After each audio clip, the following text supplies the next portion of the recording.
you've had a couple days to digest what happened Friday night. What's your takeaway of what transpired out in Nevada?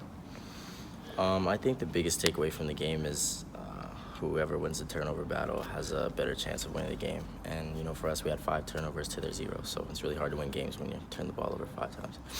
And do you think you'd be more involved as a ball carrier? Could you repeat that?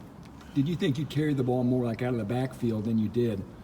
No, I really didn't have any, expectations as far as how I was going to get the ball. I just, went into the game and, just was ready and just went with everything they called. So as far as what I was going to do prior to the game, I didn't really know. I was just going out there and just trying to execute what they were calling. When you go back and watch the film of a game, what's your process of doing that? Are you just looking at clips at that point of all your plays, or how do you deal with that in the aftermath of a game? I think the biggest thing is going back and just seeing your mistakes and seeing how you can do better, and just realizing that you made some mistakes along the way, and no matter how the game turned out, you can always get better. So just watching film is a part of it, and just trying to go back and just correct the little things. Do you watch it alone, or do you watch it with somebody? Both. I mean, I'll text Shep, or I'll watch it myself. After the game is always myself, and then the next day we come in, we'll always watch film as a unit, and then I'll try to get a little bit with just Shep and I. How quickly do you dive into the film after a game? I take about a few days. So we played on Friday. Today is Monday, so Monday I'll start getting into a little bit of Andy film. How much time do you spend on the jugs? You mentioned earlier you're going to do that today. How often do you do that each day?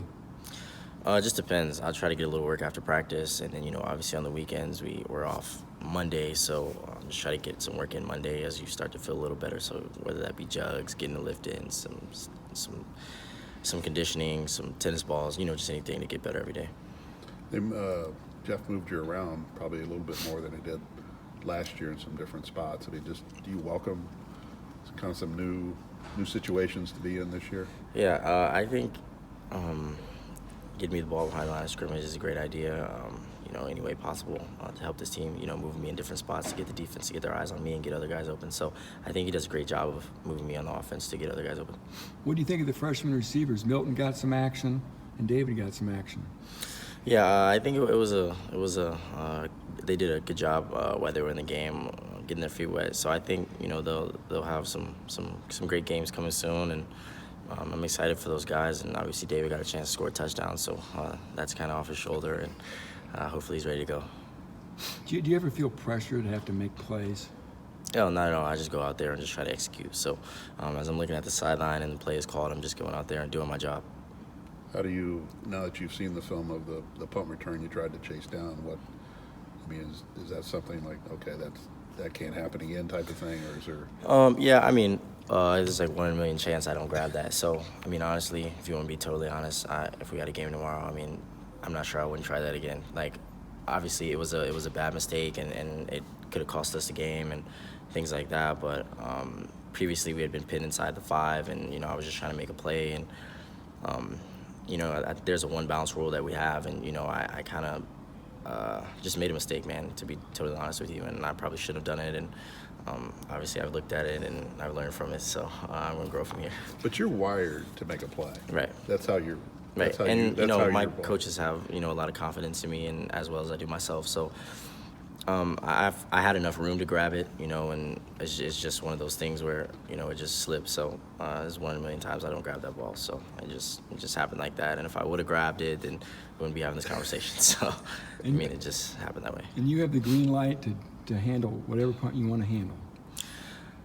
To an extent. I think the one that happened in the game is one I probably should let go.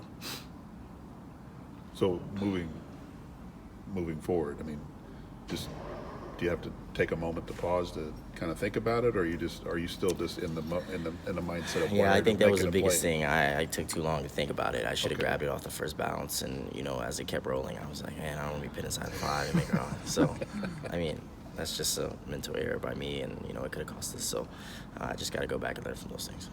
What some of the issues in the fourth quarter from the offensive perspective of getting back on track? How do how do you come to grips with what happened in that fourth quarter and you guys not being able to move the ball as effectively as you did in those first three? I think a little bit of it was us looking at the scoreboard. I think we have to continue to play and stay aggressive and continue to put the pressure on. So I think we just have to do a better job of playing the whole game, and that's pretty much all it is. You only had 3 catches, I think, for 10 yards in the second half. They were all in the fourth quarter. How come you don't think you were able to be as effective after halftime? I don't think that was the case at all. I was just running the plays that were called, and the ball just didn't end up coming my way. I think Elijah did a great job of reading it out and doing what he had to do and trying to execute the plays that were called. So sometimes it's just how things happen. But I do have to do a better job of, I guess, getting open in third and fourth, or just the second half in general. So, yeah. Did they change the way they were No. covering you at all throughout the game? I mean, double teams here, a little bracket trio or whatever, but nothing I haven't saw, like I always mentioned, so nothing crazy. Just the receiver group in general, you talked about the freshmen, but just overall, how you evaluate what went on there with Jared and Ahmad and some of those other guys? Yeah, I honestly don't think they played too bad. Obviously we had some drops here and there, and maybe some missed assignments throughout the game that we could have had some big plays, but it's the first game, and we got to go back and correct those things, and I think it's only getting better from here. So we'll try to put that behind us to get better this week and get ready for Vandy. You said off camera Nevada played mostly zone, but you think Vandy's going to be more of a man team. Is that something you prefer coverage-wise to see? For me, I'm cool with whatever zone, man. Whatever they feel that I hope them to succeed, So I just go out there and try to execute the plays that are called. You're just starting the week, but do you get a feel of a greater sense of urgency now after what happened Friday as you get ready for Vanderbilt? Like I said after the game, it was a reality check to go down to Nevada and lose like that after being up quite a bit. So I think Vandy will be really hungry, and so will we, both of us, coming off a loss. So I feel like we just have to get to it this week. I think it's been